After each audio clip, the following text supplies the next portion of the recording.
ये कुवैत बहुत छोटा सा मुल्क है, जीसीसी का एक अंसर है। जीसीसी में 6 ममालिक हैं, कुवैत उसका एक छोटा सा हिस्सा है।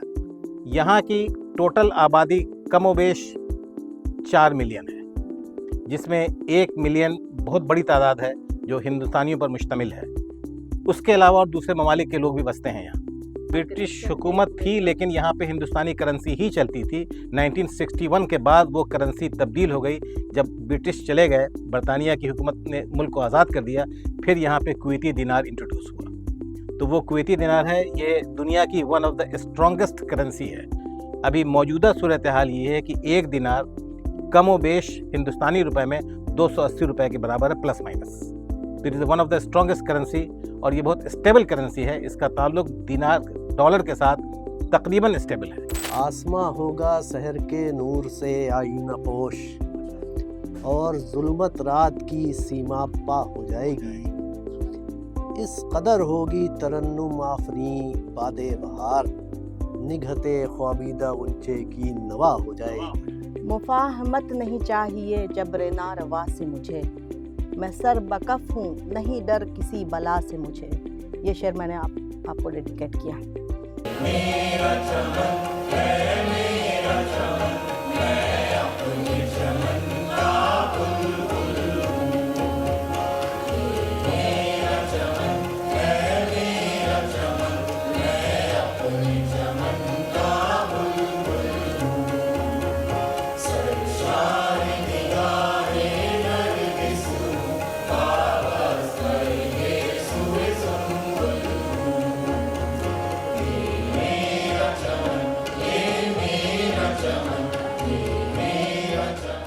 नमस्कार, आदाब, बहुत बहुत स्वागत है आपका। यहाँ मैं कुवैत कंट्री में और कुवैत सिटी में यहाँ पर मौजूद हूँ।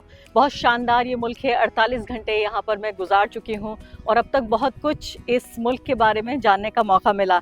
यहाँ मौका ये था कि सर सैयद डे यानी कि सर सैयद अहमद ख़ान, जो अलीगढ़ मुस्लिम यूनिवर्सिटी के संस्थापक हैं, उनके नाम पर हर साल एक तरह से उनकी बरसी के दिन या उनकी सालगिरह के दिन ये मनाया जाता है, ये सर सैयद डे। और इस वक्त में यहाँ पर ख़ास मेहमान थी।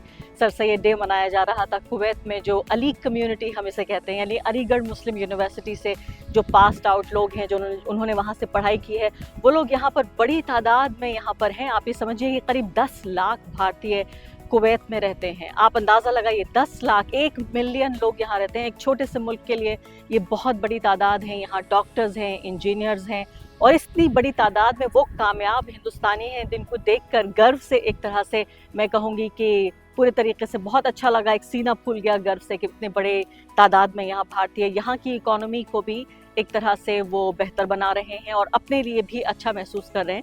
अगले कुछ मिनटों में मैं आपको थोड़ी बहुत जानकारी देने की कोशिश करूंगी इस शहर के बारे में, इस मुल्क के बारे में। और दूसरी एक ख़ास बात वो ये कि किस तरह से जो हमारी कम्युनिटी है, इंडियन कम्युनिटी है यहाँ पर, और इंडियन कम्युनिटी के भीतर ही जो अली कम्युनिटी है, अली उन लोगों को कहा जाता है जो अलीगढ़ मुस्लिम यूनिवर्सिटी से पास्ड आउट लोग हैं, वहाँ से पढ़ाई लिखाई उन्होंने की है, उनके बारे में कुछ जानकारी आपको देने की कोशिश करूँगी। पिछली बार कुवैत जब चर्चा में आया था वो था जब प्रधानमंत्री नरेंद्र मोदी यहाँ पहुँचे हुए थे और यहाँ भारत के जो मजदूर लोग हैं उनसे बातचीत कर रहे थे, यहाँ पर पहुँचे थे। और कई दशकों में, करीब 40 साल में यहाँ आने वाले वो पहले प्रधानमंत्री थे। तो तब एक तरह से लाइमलाइट में ये देश आया था। लेकिन यहाँ कुवैत में सिर्फ मजदूर ही नहीं है, यहाँ इंजीनियर्स हैं, डॉक्टर्स हैं, एडमिनिस्ट्रेशन में लोग हैं और तमाम तरह से अलग अलग प्रोफेशंस में हैं। मैं आपको बताने की कोशिश करूँगी यहाँ की इकोनॉमी, यहाँ का समाज और इस देश के बारे में जो जानकारी आपके लिए जानना ज़रूरी है। इस वक्त मैं जो मौजूद हूँ वो यहाँ पर मुजीब साहब ये रिकॉर्डिंग कर रहे हैं इस वीडियो की, और ये कुवैत टावर कहलाता है। मुजीब साहब ऊपर करके दिखा रहे हैं और ये एक तरह से पहचान है इस देश की। यहाँ पर बताया जाता है कि जैसे मान लेते हैं कि जो दिल्ली में इंडिया गेट है, समझिए जो अहमियत उसको हासिल है वही महत्व यहाँ पर ये कुवैत टावर का है। और इस वक्त मुजीब अख्तर साहब हमारे साथ मौजूद हैं। मुजीब अख्तर साहब यहाँ पर इंजीनियर हैं, भारत से उनका संबंध है और यहाँ बहुत सालों से, 25 साल से यहाँ पे रहते हैं। मुजीब साहब मुझे बताइए कि हम कहाँ पर मौजूद हैं, हम क्या देख रहे हैं अभी? हम लोग कुवैत टावर पर ही हैं, जो यहाँ की सबसे आइकॉनिक एक मॉन्यूमेंट है। और बड़ी दिलचस्प बात यह है कि ये पानी की टंकियाँ हैं और इसको अगर आप कुवैत कभी भी दिखाया जाता है तो कुवैत टावर्स बैकड्रॉप में उसके दिखाए जाते हैं, चाहे BBC रिपोर्टिंग करे या CNN रिपोर्टिंग करे तो कुवैत टावर्स ये दिखाते हैं। तो हम लोग कुवैत टावर्स पर हैं। यहाँ पर एक तरफ समंदर है और एक तरफ यहाँ कुवैत का स्काईलाइन है और बहुत खूबसूरत मौसम है। इसकी तारीख़ ये है कुवैत टावर की कि इसका कंस्ट्रक्शन शुरू हुआ था 1971 में बाय सम स्वीडिश आर्किटेक्ट्स, और चेकोस्लोवाकिया की कोई कंपनी थी जिसने इसको बनाया था। 1976 में ये बन के कम्प्लीट हुआ था और उसके बाद फिर 1979 में ये कमीशन हुआ था। तो जैसा मैंने बताया कि पानी की टंकियां हैं और जो तीसरा टावर है बहुत शार्प वाला, उसका कोई इंजीनियरिंग रेलेवेंस उसका शायद है, I do not exactly know कि उसका क्या वो है। एक ऊपर रिवॉल्विंग रेस्टोरेंट भी है, आई एम नॉट श्योर कि इस वक्त वो चल रहा है या नहीं चल रहा, लेकिन जो लोग कुवैत आते हैं वो लाजमी तौर के ऊपर कुवैत टावर आते हैं। यहाँ पे आए बगैर उनकी ये कामयाब नहीं होती, मतलब मुकम्मल और नहीं यहाँ होती। पे मैं देख रही हूँ कि काफ़ी सारे पानी के जहाज़ यहाँ नज़र आ रहे हैं, हमारे दर्शक अगर देख पा रहे हैं तो इसके बारे में बताइए, ये क्या कमर्शियल हैं ये या ये मुसाफिरों को लेकर जा रहे हैं? ये प्राइवेट भी हैं और ये फिशरमैन भी हैं इसमें, और कुछ अपना के जो यानी जो प्राइवेट यॉट्स हैं तो वो लोग अपना समंदर का मज़ा ले रहे हैं। आज वीकेंड है तो लोग समंदर में निकल जाते हैं और कहीं दूर यहाँ थोड़ा सा मौसम हेज़ी है, वरना आपको एक कॉजवे नज़र आएगा, उन्होंने समुद्र के ऊपर बनाया है। वो दूर वहाँ पे एक ऑयल टैंकर नज़र आ रहा है और किसी बेहतर जगह के ऊपर हम देखेंगे अगर वो कॉजवे नज़र आएगा। तो this is a beautiful view. तो मुजीब साहब, आप बता रहे हैं कि यहाँ नहाने आते हैं, आप यहाँ पे स्विम करते हैं, इसी पानी में डूब जाते हैं डुबकी लगाते हैं जी जी जी, हाँ। इसलिए कि ये यानी एक रेयर प्रिविलेज है to be on the seaside, और धूप और साहिल ये थोड़ा सा मतलब आर्टिस्टिक भी लगता है, और सुबह के सूरज के उगने का मंज़र और ग़ुरूब होने का मंज़र वो भी अपने आप में बहुत खूबसूरत होता है। और ये चूँकि क्रीक है यहाँ पर बहुत हाई टाइड्स नहीं आती, so it's always very pleasant to be on the seaside. तो ये नवंबर की आज पहली तारीख है जब हम ये रिकॉर्ड कर रहे हैं, लेकिन मौसम आप क्यों कह रहे हैं सुहाना है, लेकिन मौसम तो गर्म है, सूरज तो बड़ा तेज है। नहीं, हमारे लिए जो है ना ये स्प्रिंग है स्प्रिंग है, इसलिए कि हम लोग जो एक्सट्रीम समर्स होते हैं उसमें कोई 50-55 डिग्रीज बहुत नॉर्मल होता है। जो डायरेक्ट सन टेम्परेचर होता है वो कभी कभार 60 वाट के आसपास पहुंच जाता है, और जो ऑयल सेक्टर में लोग काम करते हैं, जो रिफाइनरीज में काम करते हैं, इवन वर्स फॉर देम। तो उसके हिसाब से इस वक्त तो हमें बहुत अच्छा लग रहा है और हम लोग क्रिकेट खेल सकते हैं इसमें। क्रिकेट खेल सकते हैं। और मजदूरों की क्या हालत होती है इस वक्त में? मजदूर इस वक्त तो ठीक इस वक्त तो ठीक है, लेकिन जब हाँ। आप बता रहे हैं 60 डिग्री टेम्परेचर पहुंच हाँ, जाता है। उसमें फिर हुकूमत की तरफ से रेगुलेशन है कि जो पीक मंथ्स होते हैं जून जुलाई अगस्त, तो उसमें सुबह काम शुरू होता है 3 बजे 4 बजे, और 11 बजे से 4 बजे तक डायरेक्ट सन में अलाउड नहीं है काम करना, उनको काम रोकना होता है। फिर शाम को 4 बजे काम शुरू होता है, तब सूरज थोड़ा सा ढल जाता है।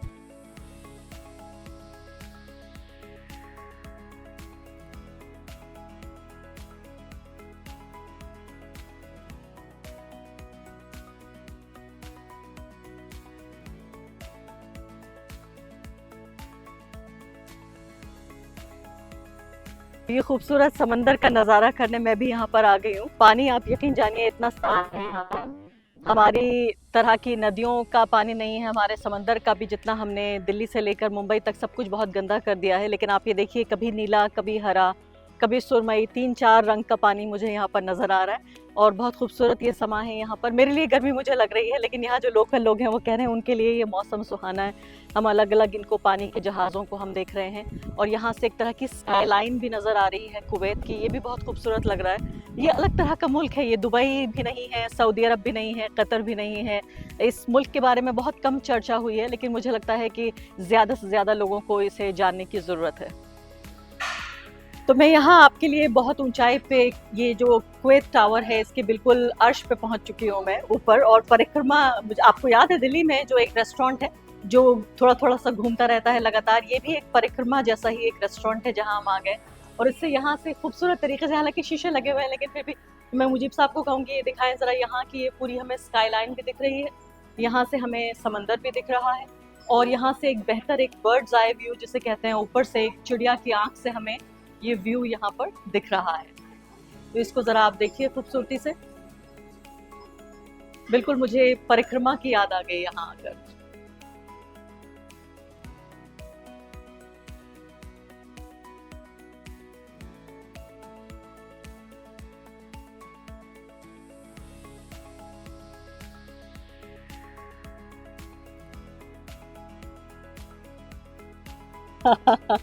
ये दूरबीन या टेलीस्कोप से मैं आपके लिए यहाँ पर देख रही हूँ कि जो नज़ारा आप नहीं देख पा रहे हो आपके लिए मैंने देखा है। दूरबीन से मैंने वहाँ एक पुल बना हुआ है जिसको कॉजवे यहाँ पर कहा जाता है, उसको मैंने यहाँ से देखा है। बड़ा खूबसूरत नज़ारा मुझे यहाँ पर नज़र आया।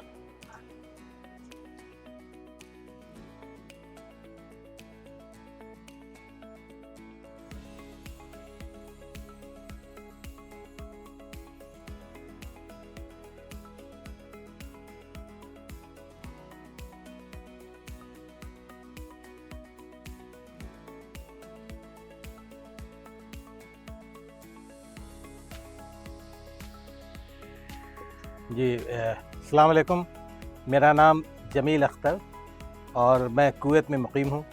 हिंदुस्तान से ताल्लुक़ है और कुवैत में ministry of electricity and water, यहाँ एक गवर्नमेंट का इदारा है जो पावर स्टेशन और डिस्ट्रीब्यूशन डिपार्टमेंट्स को हैंडल करता है गवर्नमेंट के लेवल पे। वहाँ senior consultant engineer as an electrical. Jamil साहब ये बताइए मुझे थोड़ा सा तारीफ के, यहाँ पर 1 मिलियन यानी 10 लाख हिंदुस्तानी लोग हैं, इनके आने का सिलसिला कब से शुरू हुआ और यहाँ कुवैत की ज़िंदगी में हिंदुस्तानियों की क्या जगह? ये कुवैत बहुत छोटा सा मुल्क है, जीसीसी का एक अंसर है। जीसीसी में 6 ममालिक हैं, कुवैत उसका एक छोटा सा हिस्सा है। एक अलग एक मुल्क है, अपनी एक शनाख्त रखता है। 1961 और 62 तक तो यहाँ पे बरतानिया की हुकूमत थी। उसके बाद बरतानिया ने इस मुल्क को आज़ाद कर दिया। उसके बाद से कुवैत गवर्नमेंट ने इसे टेक ओवर कर लिया। तो 62 ऑनवर्ड ये एक आज़ाद सल्तनत, एक रियासत कायम हुई कुवैत के नाम से। यहाँ पे हर तरह की आज़ादी लिमिटेड अंदाज में यकीनन मौजूद है। इंसान को बोलने की, रहने की, अपने मजहबी अक़ायद पर अमल करने की और अपने टेक्निकल नो हाउ को एक्सप्लोर करने की ये तमाम आज़ादियाँ हैं। यहाँ की टोटल आबादी कमोबेश 4 मिलियन है, जिसमें 1 मिलियन बहुत बड़ी तादाद है जो हिंदुस्तानियों पर मुश्तमिल है। उसके अलावा और दूसरे ममालिक के लोग भी बसते हैं यहाँ। तो आहिस्ता आहिस्ता लोग आना शुरू हुए। ऐसा नहीं है कि 4 मिलियन पीपल शुरू से ही यहाँ पे हैं। ये इन्फ्लक्स बहुत ज़्यादा हुआ है ये पिछले 2 दहाई के दरमियान, पिछले 20 सालों में।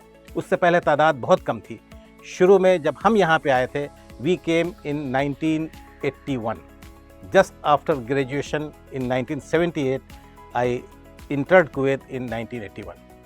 और अल्लाह का बड़ा करम है कि उस तारीख़ से आज तक उसी इदारे से मुंसलिक हैं, उसी गवर्नमेंट के इदारे में काम कर रहे हैं। वरना यहाँ पे अमूमन ये सब लोग इससे वाकिफ़ हैं कि गल्फ़ कंट्रीज़ में अमूमन जॉब बदलते रहते हैं, कंपनियाँ बदलती रहती हैं, लेकिन ये एज़ाज़ इस खाकसार को हासिल है कि वो यहीं पे मुकीम रहे और आज तक उसी से मुंसलिक है। जमील साहब यहाँ पर एक ज़माने में तो हिंदुस्तानी रुपया चलता था, जो इंडियन रुपया, जी, उसकी क्या हिस्ट्री है, कैसे चलता था और ब्रिटिश हुकूमत से क्या ब्रिटिश हुकूमत थी लेकिन यहाँ पे हिंदुस्तानी करेंसी ही चलती थी। 1961 के बाद वो करेंसी तब्दील हो गई।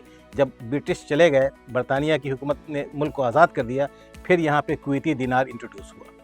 तो वो कुवैती दिनार है, ये दुनिया की one of the strongest currency है। अभी मौजूदा सूरत हाल ये है कि 1 दिनार कमो बेश हिंदुस्तानी रुपए में 280 रुपए के बराबर है, प्लस माइनस। तो it is one of the strongest currency और ये बहुत स्टेबल करेंसी है। इसका ताल्लुक दिनार डॉलर के साथ तकरीबन स्टेबल है। कहा जाता है कि यहाँ अरब मुल्कों में ख़राब हालात में हिंदुस्तानी काम करते हैं, ज़्यादातर मजदूर हैं, क्या ये सच्चाई है? हर तबका फ़िक्र के लोग हैं और हर स्फेयर ऑफ लाइफ के लोग हैं। इसमें यकीनन मज़दूर भी हैं, स्किल्ड भी हैं, तालीम याफ्ता भी हैं, डॉक्टर्स भी हैं, इंजीनियर्स भी हैं, और तनख्वाह कम-ओ-बेश सबकी इतनी ज़रूर है कि एक आरामदा ज़िंदगी गुजार सकें। यकीनन हर जगह जैसा होता है, कि कुछ कुछ बहुत ही लोअर तबका जो होता है उनकी ज़िंदगी कस्मपुरसी में हर तरह गुजरती है।